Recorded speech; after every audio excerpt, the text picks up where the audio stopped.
Halo semuanya.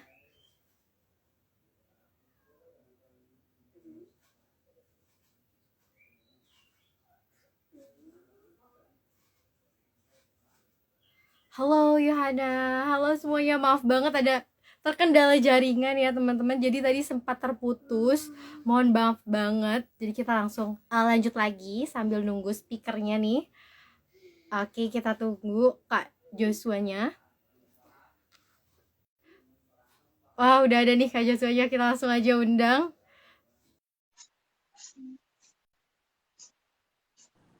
Oke. Halo Kak, maaf banget Halo, terputus ya kan. sorry aku putus tadi kayaknya sinyal aku deh. Oh iya, nggak apa-apa Kak. Tadi sempat kayak bingung juga ternyata keputus ya, nggak apa-apa Kak. Oke, maaf banget. Tadi kita lagi Iya, bahas iya, iya. dosen. Dosen Mm-mm. killer ya. Iya, dosennya. Waduh, dosen killer nih. Kalau dosen killer sih di sana mungkin lebih ke disiplin. Jadi Oh iya kadang Kak. dia tuh kayak disiplin banget. Ayo, kalian harus belajar Mm-mm. dulu. Kalian harus Ah, kerjakan tugas. mm-mm. Kita harus serba on time segala macam. Lebih ke situ sih sebenarnya. Nggak ada sih yang kayak judgmental dosen tuh nggak nemu sih sama sekali di sana. Justru kalau kita nggak ngerti, mereka itu malah kayak kasih waktu kayak this weekend mungkin kalau kamu mau ketemu kita boleh hangout bareng kayak gitu sambil sambil ngejelasin, atau misalnya habis kelas kita diskusi lagi. Mereka sangat welcome sih. Lebih ke Wah, situ asik sih banget. sebenarnya sih. Oh, oke Kak. Jadi memang dosen killer yang beneran killer tuh nggak ada ya, lebih ke disiplin tadi Nggak itu nemu kan. sih. Nggak nemu ya. Malah asik ya Kak ya, diajak untuk hangout Oh yes, bareng. Aduh. pernah waktu sama dosen aku dia Oh, diajak makan di rumahnya mm-mm. Waduh, gitu. Terus diajak jalan-jalan, diajak iya, keliling kota kayak gitu-gitu. Itu mm, baik banget sih. iya, friendly banget berarti ya Kak ya. Bener, Hmm, nggak ada boundaries antara iya, kita dan dosen di sana. mm, oke. Kan kalau di Indonesia kadang dosennya sibuk gitu ya Kak ya. Ternyata ini, oke. Buat teman-teman, boleh banget nih kalau ada pertanyaan ya boleh ditanyakan di kolom komentar. Selama di sana nih Kak, pernah nggak sih mengalami kendala bahasa ketika berkomunikasi sama mahasiswa internasional lainnya nih Kak? Jawabannya ada, apalagi kalau kita ketemu sama teman-teman yang dari sorry Rusia, dari Prancis, terus dari Spanyol, ternyata mereka itu tidak bisa berbicara bahasa Inggris yang fluently gitu. Sorry, bukan bukan yang gimana-gimana ya, maksudnya kita orang Oh iya. Indonesia, cara Mhm. ngomongnya itu jauh lebih baik daripada mereka. Karena setelah ditelusuri, aku jadi inget waktu aku masih SMA, guru bahasa Jerman aku pernah bilang kalau di Europe tuh bukan fanatik agama atau fanatik budaya, tetapi mereka fanatik bahasa. Iya. Dan ternyata itu bener banget gitu. Jadi mereka itu lebih bangga ketika bahasanya dia tuh menjadi bahasa dia sehari-hari gitu. Bahkan salah satu dosen di kampus aku waktu itu pernah nyeletuk gini kayak, ini kita ngapain ya mesti bahasa Inggris ya, orang UK udah exit dari EU gitu. Karena itu lagi hot-hotnya Brexit kan. Terus kayak, oh bener juga ya. Terus waktu itu ketika main ke rumah temen kan, ada teman sekelas gitu kan, aku diundang makan di tempat dia gitu. Papahnya Waduh. tuh ngerti bahasa Inggris, sangat ngerti. Tetapi dia jawabnya pakai bahasa lokal di sana, bahasa Romania.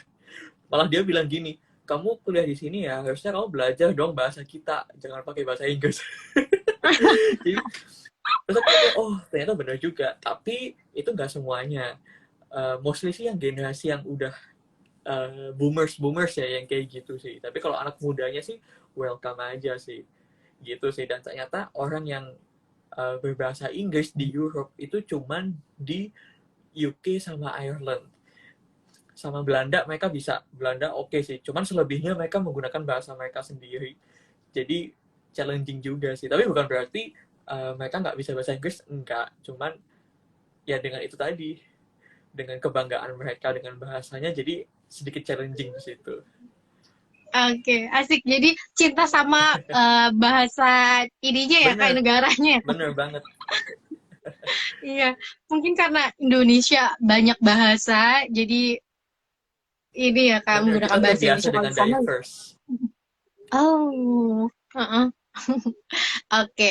Selanjutnya nih Kak, kalau soal pertemanannya Kak, ada nggak sih pertemanan di sana yang kayak sama orang mahasiswa internasional tuh kayak susah untuk berinteraksinya atau kayak gimana Kak? Semua balik ke masing-masing sih. Ada Oh, yang ada yang gampang bersosialisasi, ada yang mm-mm, memang introvert, ada yang emang mm-mm. sukanya sosialisasi kayak Iya. saya Oh, gitu ya. Jadi asik Kak. kalau nggak kumpul orang tuh kayak nggak Ah, enak gitu. oh, Semua balik ke kita masing-masing sih. iya, Dan heeh. tips, bukan tips sih, jadi kayak pesan aku sih ketika Iya. mungkin Mm-mm. kita punya stereotype kayak, aduh kita orang Asia nih, sedangkan mereka di sana Iya. kayak begini, begini, begini, begitu. Sempet sih ada kepikiran di Mm-mm. situ kayak, aduh kita Heeh, didiskriminasi gimana nih gitu. heeh. Tapi aku beraniin diri aja sih. Sampai akhirnya salah Iya. satu teman aku, dia dari Serbia, dia bilang gini, Mm-mm. thank you ya Jos, karena kamu aku jadi menghancurkan stereotype tentang Asian. Aduh, Dia bilang gitu. waduh. Oh gitu ya, emang Asian gimana? Aku tanya gitu kan. Terus Iya. dia bilang, A, B, C, D, E, F, G, H. Waduh. Terus dia bilang, ternyata Asian gak gitu-gitu juga ya gitu. Iya. Thank you ya. Terus kayak, oh ya thank you ya gitu. Jadi balik lagi ke Waduh. kitanya sih, gak usah minder. Kalau misalnya diajak kumpul, ya udah kumpul aja sih, kenalan, nambah temen juga gitu kan. Gitu sih. Asik. Keren banget Kak. Jadi balik lagi ke orangnya, tergantung orangnya ya Kak ya. Betul. Sampai Kak Joshua ini sampai bisa memecahkan ini nih stereotype orang sana tentang Asia. Keren banget. Oke. Kak, selama ini selama di sana nih Kak, struggle-nya apa aja sih Kak Apa dulu nih? selama belajar? Banyak sih Selama, struggle-nya pasti dong, harus jujur banyak hmm, banget. betul. Mungkin yang paling gede adalah ini ya, in the beginning makanan ya pasti ya. Ah, Kayak makanan pasti susah. Tapi mm-mm. karena aku orangnya suka makan, jadi sebenarnya itu bukan Aduh. masalah yang gede-gede banget. Mungkin satu Mm-mm. minggu awal ya yang kita penyesuaian. Tapi itu bukan masalah yang gede. Di bahasa sih kali ya. Karena Iya. ketika Ah. kita interaksi sama orang, kadang dia Mm-mm. itu ngerti yang kita omongin, tapi bingung jawabnya kayak gimana. Terus kemudian Oh, iya. ini juga budaya Iya. budaya Ah, maksudnya gini ketika gimana aduh tuh? ketika aku ngomong kayak gini dia tersinggung nggak ya kalau misalnya aku bersikap Ah, seperti ini dia gimana gitu jadi lebih ke ah, situnya sih sebenarnya sih kayak misalnya jokes jokes Asian belum mm, tentu cocok di jokes di Western sana dan and vice versa di jokesnya di betul. sana belum tentu cocok sama kita juga gitu Ah, tapi balik betul. lagi saling ngerti satu sama lain aja sih sebenarnya selama kita Oke. mau saling memahami sebenarnya itu bukan jadi masalah yang gede Mm-mm. sih Mm-mm. Oke, gitu. keren banget. Ternyata mungkin bahasa itu ya Kak, struggle-nya. Nah, dari benefitnya nih Kak, apa sih yang Kakak rasain setelah lulus dari beasiswa Erasmus Plus ini Kak? Aku jadi lebih Hmm.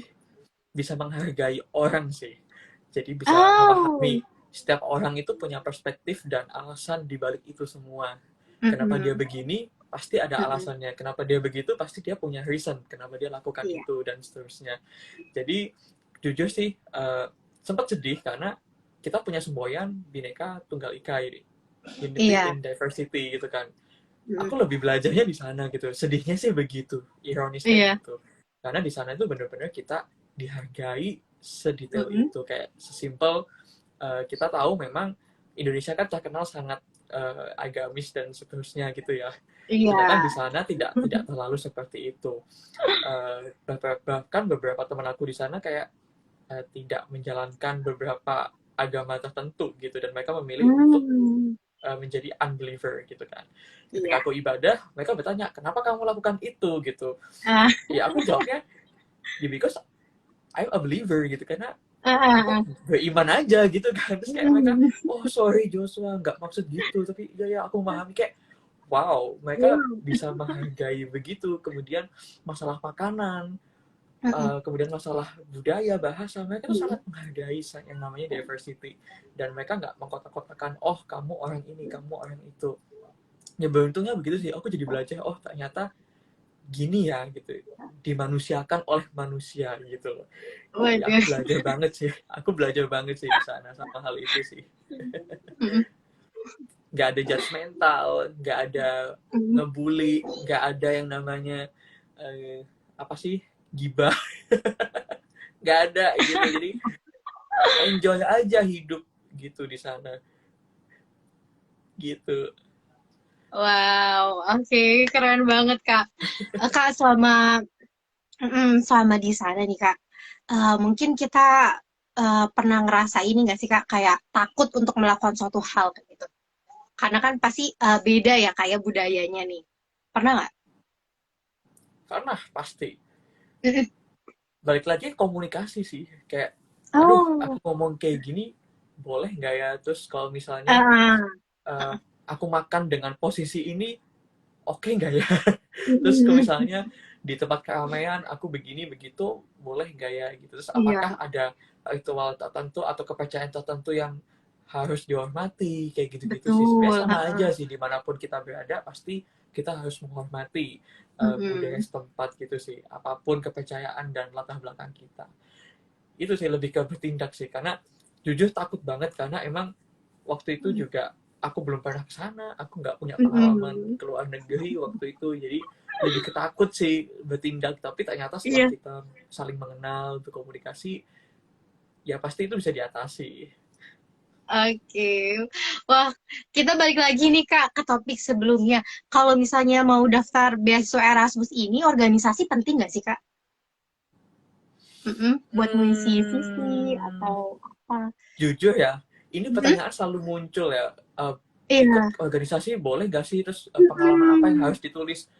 Waktu Iya. itu kita kan biasanya reuni nih sesama alumni Erasmus gitu kan.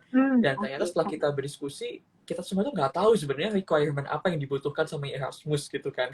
Oh. Jujur kita nggak tahu sebenarnya tuh kayak gimana yang diminta gitu kan. Heeh. Mm-mm. Cuman yang bisa kita ambil kesimpulan adalah kita harus nunjukin gimana caranya Mm-mm. kita itu kepengen belajar di Eropa, dan kemudian kita kepengen menceritakan Eropa. Pokoknya intinya itu uh, tarik hatinya, Iya. kayak kasih beasiswa aja gitu. Karena Oh. ini, jadi aku kasih bocoran ya teman-teman. Jadi Iya, Erasmus itu goalnya boleh banget. adalah ingin menceritakan, goalnya adalah setiap alumni yang berhasil didanai oleh Erasmus, Mm-mm. EU itu kepingin kita tuh cerita tentang Eropa. Eropa itu begini, begini, begini. Terus Eropa itu Mm. bagus lah, apalah. Itu tujuan mereka gitu loh. Iya. Dan jadi teman-teman tipsnya adalah tulis di motivation letter, teman-teman tuh punya keinginan yang kuat di situ gitu. Dan di CV sih kalau misalnya teman-teman punya pengalaman organisasi, tentunya menjadi nilai tambah. Pasti mereka tim seleksi akan mempertimbangkan dong. Kita lihat ada nih orang yang motivasinya kuat, kita juga kuat Mm-mm. nih, tetapi kita juga punya pengalaman-pengalaman yang lebih daripada orang yang lain. Pasti yang dipilih yang punya pengalaman yang lebih dong. Gitu sih. Yang penting kalau di Erasmus, tunjukkanlah orang yang mau belajar, jangan dominan, jangan ingin dilihat tanda kutip Iya. gitu lah. Tapi Ha-ha. jadilah dirimu sendiri. Jadilah orang yang mau belajar sih intinya kalau di Erasmus.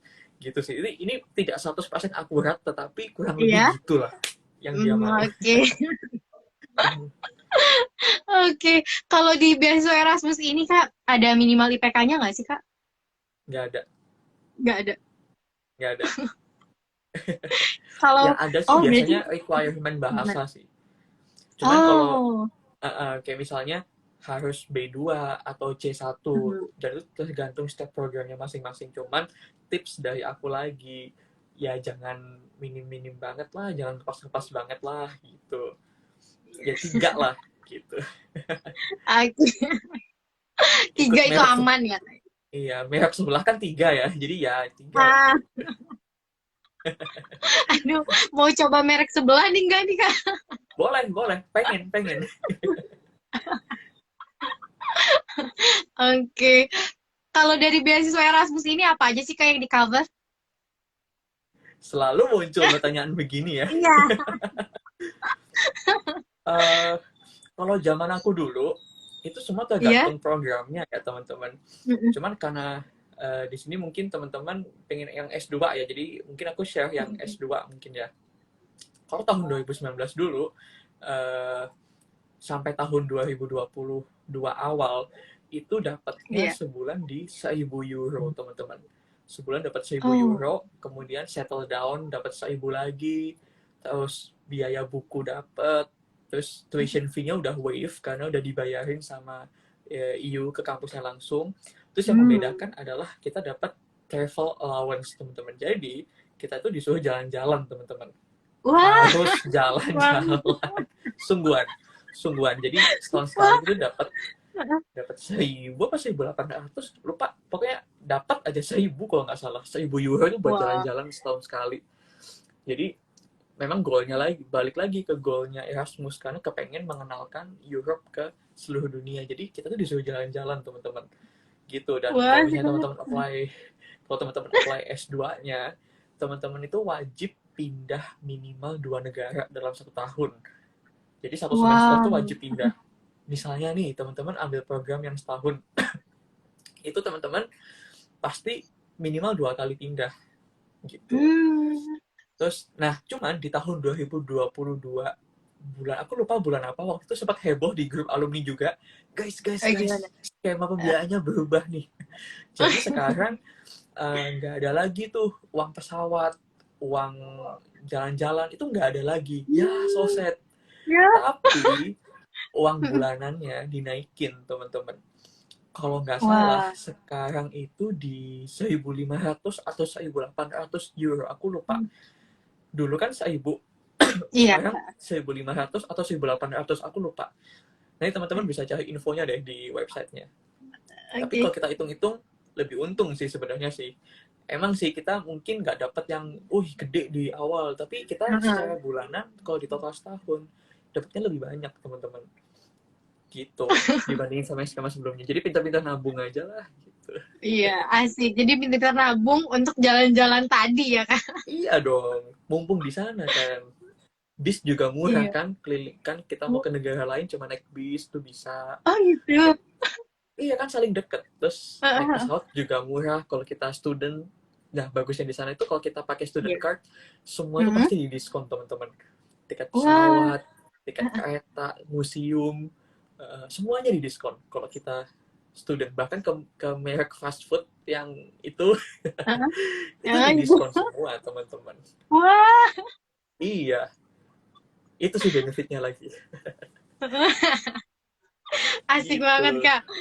Jadi dapat fasilitas tambahan juga ternyata ya Kak ya Iya, dari berbagai macam hal. Oke. Hmm, sebenarnya ada pertanyaan nih Kak dari boleh, followers boleh. Flip. Kita bahas dulu kali ya Kak ya.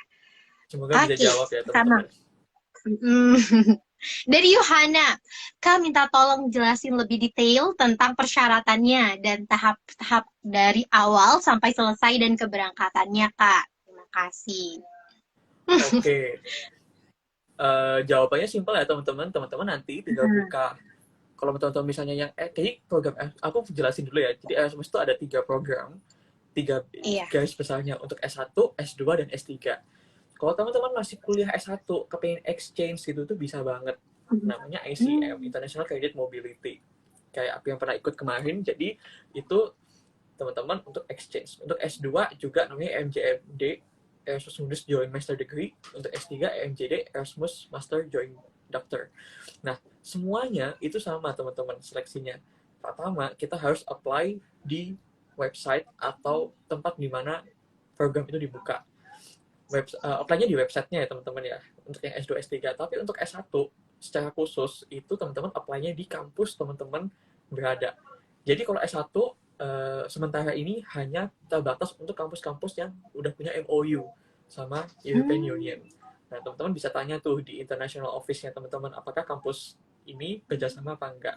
Nah, kalau misalnya Erasmus yang ke S2, S3-nya, itu teman-teman bisa langsung apply di website-nya. Kalau S2, langsung aja klik di Google EMJMD, terus kalau untuk S3, langsung EMJD. Nah, ini teman-teman bisa pilih tuh konsorsiumnya apa aja. Teman-teman klik di situ, kemudian apply. Teman-teman baca semua ketentuannya apa, dan itu semua udah sangat detail, teman-teman. Dari proposal kuliahnya, kemudian bahkan beberapa program itu tugas-tugas itu udah ada juga teman-teman, harus ngerjain apa itu udah ada. Teman-teman apply di situ, upload dokumen sesuai yang dibutuhkan. Biasanya sih motivation letter sama CV itu yang mandatory, yang tidak bisa diganggu gugat. Selebihnya itu kayak misalnya bahasa Inggris, kemudian mungkin driving license, mungkin ada beberapa yang seperti itu, kemudian ada yang sertifikat bebas TBC segala macam. Nah itu tergantung program teman-teman. Jadi teman-teman make sure di situ. Nah sesudah itu teman-teman klik OK, semua udah kekirim, udah tunggu aja hasilnya di email. Nanti jadi teman-teman mesti rajin tuh ngecekin email. Kayak misalnya nih, selamat Anda lolos. Atau misalnya ada juga kamu masuk waiting list. Itu ada juga yang kayak gitu. Bahkan ada juga yang diundang untuk Skype interview atau MS Team dan sebagainya. Itu ada juga yang kayak gitu. Nah, setelah teman-teman dinyatakan lolos, nanti teman-teman akan dapat email dari kantor EU yang di Jakarta. Nanti ada tim yang menghubungi kita by email. Nanti teman-teman pasti akan ke Jakarta dulu untuk orientation. Tapi itu sehari doang sih. Ya, di situ ada pre-departure orientation, kemudian ada awarding-nya. Kita langsung ketemu sama dubes-dubes di sana yang akan menyambut kita. Ya pokoknya seru banget sih. Itu gitu. Baru setelah itu kita nanti berangkat ke negara masing-masing. Gitu. Dan pastinya nanti kita juga dikasih pilihan untuk housing. Untuk housingnya itu teman-teman bisa pilih juga mau di dormitory atau teman-teman cari flat sendiri, itu nanti juga sangat detail dijelaskan di email itu. Nah, jadi enaknya EU itu adalah kan mereka ada standar kehidupan gitu kan teman-teman kalau di EU gitu. Jadi kayak standar kamar itu seperti ini, standar makanan, kemudian harga itu sangat detail dan sangat dikasih tahu. Kayak misalnya perkiraan living cost-nya itu berapa, kemudian perkiraan bayar flat, kemudian dormitory itu berapa, itu sangat dijelaskan di email itu nanti. Jadi sesimpel itu teman-teman. Teman-teman apply, teman-teman upload, klik, tunggu email. Udah gitu aja sih teman-teman. Dan interviewnya itu tidak wajib, tergantung programnya teman-teman. Gitu. Yohana ya tadi namanya. Iya, Yohana. Wah, oke, keren banget, Kak. Masuk ke Simple sih. pertanyaan selanjutnya nih, Kak. Boleh. Dari Sismoyo, kalau sama inflasi sebanding nggak, Kak, sama dulu? Oh, dari Inflasi. kenaikan beasiswanya ya? Mungkin ya, Berat tadi. banget sih bahas inflasi malam-malam. Gak apa-apa. Menurut aku sih masih worth it lah, karena sebenarnya di sana itu biaya hidup tuh mau mahal mau murah itu dimanapun kita bisa tentukan teman-teman. Menurut aku sih masih cukup sih, apalagi sejujurnya ya teman-teman, beasiswa Erasmus itu lebih dari cukup, sangat lebih dari cukup, apalagi ketika kita jauh-jauh datang. Karena aku nggak tahu kalau skema yang sekarang seperti apa, karena waktu itu di batch school itu tergantung distance dari negara asal dan negara tujuan teman-teman. Makin jauh kita berasal, makin banyak duit yang kita dapat teman-teman. Kayak tunjangan-tunjangan itu lebih banyak. Waktu itu aku dapat paling banyak sih, karena aku dari Indonesia dan teman-teman aku kan cuman dari dari Prancis, dari Serbia, kan deket ya waktu itu. Jadi dapatnya oke, cuman nggak sebanyak yang dari Indonesia gitu. Jadi makin jauh tuh makin oke, cuman aku nggak tahu sekarang. Jadi teman-teman mesti make sure dulu di websitenya. Jadi kalau ditanya worth it apa enggak, worth it sih. Tergantung kita gimana memanage itu semua. Dan jangan lupa masak sih teman-teman.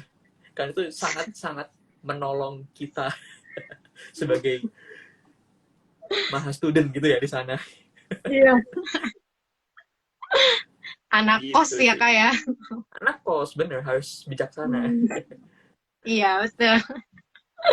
Oke. Pertanyaannya udah gak ada dari sini. Oke. Bahas yang tadi, Kak. Itu kan tadi lebih dari cukup ya, Kak ya? Uangnya, uang bulanannya. Nah, ada nggak sih, Kak, dari persiapan tadi itu mengeluarkan biaya nggak sih, Kak? Persiapan di awalnya. Ada sih, pasti. Kayak waktu itu ngurus visa, ngurus paspor, kemudian beli tiket pesawat waktu itu masih kita biayai sendiri sih waktu itu. Tapi karena di reimburse, karena allowance-nya mencakup itu, jadi cukup sih. Nah, ini challenging-nya juga di sini teman-teman mesti nabung juga nih buat biaya keberangkatannya ini. Karena kalau zaman dulu Erasmus itu dia duitnya ditransfer ketika kita sudah di sana teman-teman. Kita buka account di bank lokal di sana, kemudian uangnya ditransfer di situ. Nah, mungkin teman-teman kalau yang cukup ya it's okay gitu. Tapi kalau misalnya teman-teman, aduh kayaknya duit aku kurang nih, ya nabung dari sekarang gitu. Jadi memang untuk keberangkatan sih agak ini ya, perlu biaya lebih gitu kan, bayar visa lah. Mungkin kalau teman-teman tinggal di luar Jakarta yang kedutaannya nggak ada di sana, kayak aku dulu, nah itu perlu biaya juga untuk ke Jakartanya, dan ya harus banyak menabung sih teman-teman dari sekarang gitu. Oke, Tapi wah semuanya ternyata, semuanya di cover. oh iya, ternyata selain kita harus menyiapkan berkas-berkas segala macam, kita harus menabung juga ya kak ya. Betul. Kalau Biaya tes bahasa Inggris berapa juga sih? nggak murah kan. Betul. Eh, Kira-kira berapa sih kak yang perlu kita siapkan? Kira-kira aja sebagai gambaran nih kak. itu 3 tahun yang lalu ya. Iya. Waduh, bingung. Anggaplah biaya paspor ya teman-teman. Kita hitung sama-sama ya teman-teman. Ada yang tolong bantu hitungin ya. Biaya paspor anggaplah 300.000. Kemudian biaya visa anggaplah 2 juta, 2,3. Dua koma Kemudian tiga. 2,3, terus tiket pesawat anggaplah waktu itu masih murah sih, cuman sekali jalan 7 juta mah dapat. Sekarang kayaknya after naik ya, jadi mungkin 10 atau 15 juta. Anggaplah 10 juta gitu ya. 12 juta Iya. 300. Kemudian biaya ke Jakarta mungkin ya buat teman-teman yang nggak di Jakarta domisili, anggaplah PP, kita anggap naik kereta aja ya, yang murah itu Iya. PP anggaplah 500.000, naik yang premium ekonomi udah 12,8. Ya kita harus siap sekitar 15 Lima mungkin, belas ya. 10 sampai 15 sih. Dan itu balik lagi tergantung kita ke negara mana, terus kita mau naik Iya. maskapai apa gitu. Pintar-pintar cari Oke. diskon sih. Wajib itu, wajib. Iya, yang tidak boleh dilupakan ya Kak, diskon nomor satu. Betul, betul. Oke. Wah, ada pertanyaan lagi nih Kak. Dari Boleh. Sismoyo lagi. Kalau setelah lulus, apa ada peluang untuk membangun karir di sana Kak? Jawabannya sangat ada Hmm. sekali. Karena uh, Erasmus ini tidak ikatan dinas bentuknya. Beda Oh. dengan mungkin toko sebelah mewajibkan kita pulang ya. Ada yang 2N plus Mm-mm. 1, ada yang wajib 5 tahun, macam-macam. Cuman Erasmus ini lagi-lagi nilai plusnya adalah dia tidak menetapkan ikatan dinas. Jadi teman-teman mau tinggal di situ, mau nikah sama lokal, itu boleh teman-teman. Dan banyak anak Erasmus mostly nikah sama lokal waktu itu. Kayak temanku Oh. dia nggak balik, dia tinggal di situ, ada gitu. Terus ada yang pindah warga negara, ada yang kerja di situ, ada. Jadi semua balik ke kita masing-masing sih, mau apa selanjutnya gitu. Oke, wah keren banget Kak. Kalau dari motivasi Kakak sendiri apa sih Kak motivasi untuk lanjut S2 nih? Pengen belajar aja sih, karena banyak hal Hmm. yang belum kita tahu teman-teman. Mm-mm. Banyak hal yang belum kita tahu, dunia itu terlalu luas. Banyak yang belum kita tahu, kita mesti tahu sih. Sekalipun nggak mungkin kita ketahui semuanya, tetapi at least ketika Betul. kita punya kepo, kita pasti akan belajar sesuatu gitu kan. Dan itu membuat kita ada rasa kepuasan tersendiri gitu kan. Dan yang lebih penting dari itu adalah aku sebenarnya sesimpel kepengen supaya anak-anak Indonesia ini mau belajar gitu loh. Jangan sampai kita Mm-mm. tuh lulus kawin ya. Aku tidak menjudge mental ya teman-teman ya. Kalau Iya. misalnya teman-teman habis wisuda mau married, it's okay. Mm-mm. Tetapi kalau aku pribadi masih banyak hal yang ingin dicapai, masih banyak hal yang belum Betul. aku ketahui, dan aku pengen tahu sih sebenarnya apa sih yang membuat Indonesia itu kok seperti ini gitu loh. Dan Mm-mm. aku sekarang tahu jawabannya gitu, jadi aku tahu apa yang harus aku Wah. lakukan gitu kan teman-teman. Jadi aku sangat-sangat mendukung teman-teman semua. Bukan berarti kuliah di kampus PTN atau swasta yang ternama di Indo itu jelek, enggak sama sekali teman-teman. Tapi Mm-mm. ketika teman-teman punya kesempatan untuk belajar di luar negeri, apalagi di negara-negara yang sangat jauh di sana, dan apalagi dibiayai, ambil Mm-mm. kesempatan itu teman-teman. Karena banyak benefit yang kita dapatkan. Bukan hanya uang, bukan hanya masalah beasiswanya, tetapi bisa dari koneksi, dari life changing moment, kemudian mungkin teman-teman titik baliknya ada di sana. Nah, kita nggak pernah tahu teman-teman. Jadi mumpung kita masih muda, kita masih bebas, coba semua yang harus kita coba. Gitu sih teman-teman. Wah, keren banget. Jadi selagi masih ada kesempatan dicoba aja ya Kak ya. Dan Betul. mungkin apalagi kuliah di luar negeri juga menambah relasi kayak gitu dan mungkin membuka Betul. peluang-peluang baru juga ya Kak ya. Yes. Oke. Kak, boleh banget nih kasih tips untuk calon awardee Erasmus Plus nih. Tips apa ya? Oh ini, kalau kita Apa yang diskusi sama paling tim Erasmus, Mm-mm. kita tuh Mm-mm. to be honest ya, nggak ada yang sekali apply langsung keterima loh, teman-teman. Oh iya. Ada senior tuh waktu itu yang 7 kali, 4 kali, Hmm. 6 kali. Jadi tipsnya Iya, adalah ketika kita gagal, ya bangkit lagi. Jangan kita langsung berkecil hati. Aduh, aku nggak layak nih. Aduh, aku nggak bisa nih. Enggak, teman-teman. Tapi justru ketika kita gagal, suatu hari, mungkin kita akan mengalami gagal. Bangkit lagi. Kita coba lagi evaluasi apa yang harus kita betulin. Terus kita harus mau belajar, teman-teman. Jangan merasa udah yang paling oke nih. Apalagi misalnya nih, wah kan gue kumlot nih. Wah, gue ini nih. Ini anak-anak apalah apa gitu kan.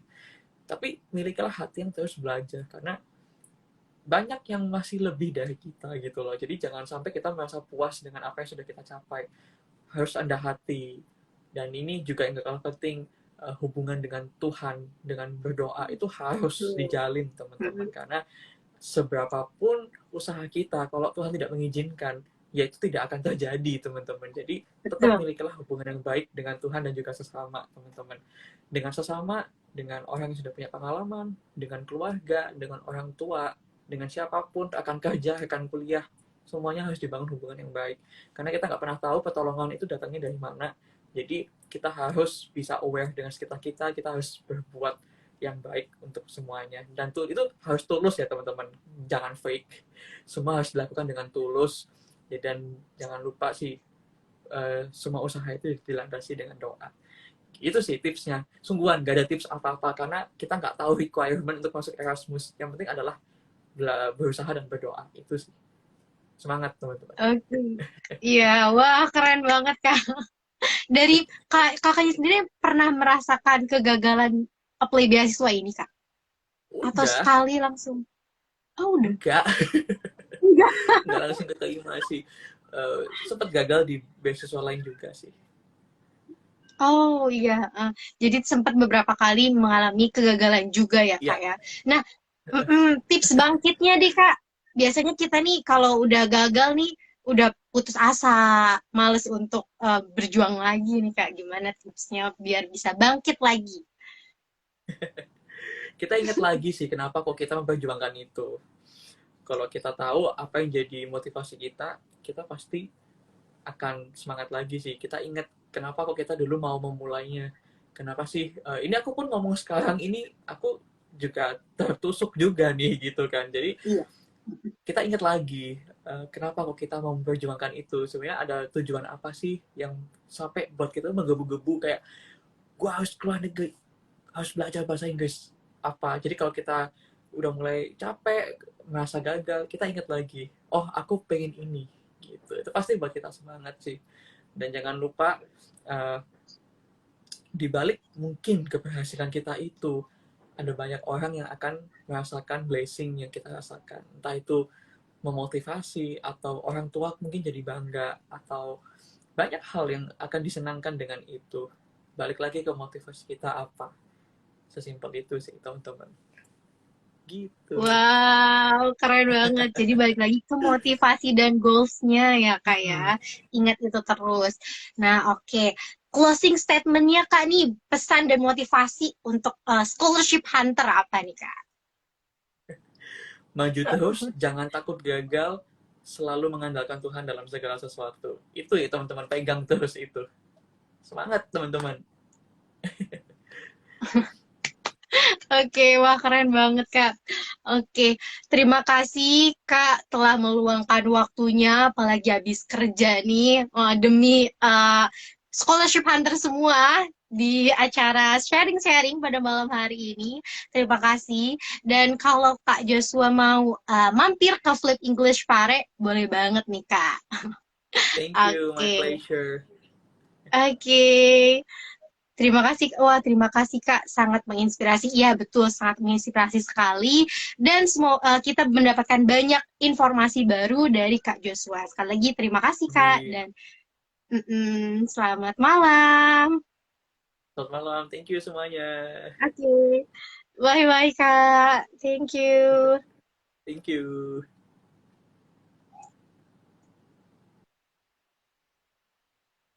Oke, terima kasih semuanya yang telah uh, nonton live chit chat pada malam hari ini. Live chit chat akan selalu ada di hari Jumat malam Sabtu jam 7. Jadi jangan sampai ketinggalan ya teman-teman. Dan bagi kalian yang mungkin mau persiapan beasiswa juga, boleh banget nih. Kami menyediakan beragam program untuk belajar bahasa Inggris seperti TOEFL and IELTS. Langsung aja chat adminnya. Oke, terima kasih semuanya. Selamat malam.